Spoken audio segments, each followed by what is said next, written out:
Hi guys! Ngayong gabi nga ito yung ulam namin. Tinatawag to sa amin na locos or puset. Ewan ko kung anong tawag dyan sa iba. Hinugasan ko nga lang pala dyan. Tinanggalan ko siya ng tinta niya sa loob. Tinatawag na ink.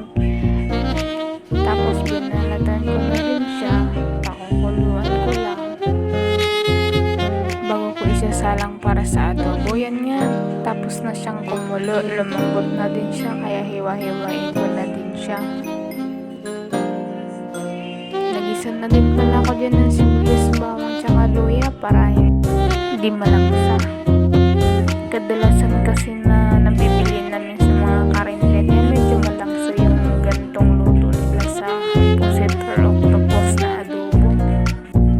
Hindi ko naman din alam kung paano para nila yung niluluto. Baka melos lang nila yun, okay na yun. Hindi, joke lang. Naglagay nga lang pala ako dyan ng seasoning para mas lalong